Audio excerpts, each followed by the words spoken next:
আজকে আমি চলে এসেছি আমার ননিসোনার স্নানের জন্য। তো দেখো আমি ফুল তুলে নিচ্ছি। কত সুন্দর আমাদের এই ছোট্ট গাছটায় ছোট্ট, ছোট্ট ফুল হয়েছে। আর অনেকগুলো হয় জানো তো? তুলতেও বেশ ভালো লাগে আমার। তো তোমাদের সাথে ভাবলাম একটু শেয়ার করি। সবসময় তো রিলস ভিডিও এসব করেই থাকি। তো দেখো কতগুলো ফুল হয়েছে, তা আবার ছোট্ট, ছোট্ট একদম। তো আমার ননিসোনার জন্য আমি নিয়ে এসেছি ফুল, তুলসী পত্র, তো ১ ঘটি জলও নিয়ে নেবো। আমার ননিসোনাকে একটু আদর করে দিলাম। এই দেখো জলটাও ঢেলে নিলাম। ওকে স্নান দিতে হবে তো, তাই তুলসীপত্র, ফুল, এবার একটু গোলাপ জল দেবো। আর তোমাদেরকে দেখাতে চাই আমার বোতলটাই পড়ে গেল। তো গোলাপ জলটাও দিয়ে দিলাম। এরপর দেবো একটু অগ্রু। অগ্রুটা দিলে একটু সেন্ট সেন্ট হয়, খুব ভালোও লাগে গন্ধটা।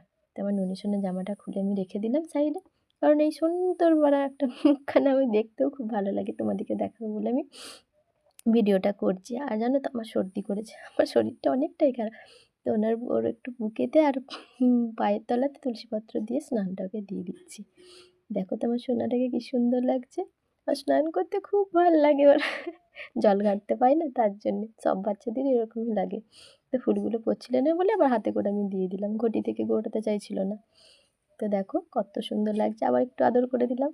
যখনই ওকে স্নান করাই তখনই আমি একটু করে আদর করি, আর ওর খুব ভালো লাগে। আর কিছু গয়না, তো সেই গয়নাগুলো পরিয়ে সুন্দর করে রেডি করে একটু আতর লাগিয়ে এবার দেখাবো তোমাদেরকে কেমন লাগছে। দেখো বলো, একটুখানি আয়না দর্শন করিয়ে দিলাম, করাতে হয়। যারা যারা করো না তারা তারা অবশ্যই করবে। যে এবার দেখো ফাইনাল লুক।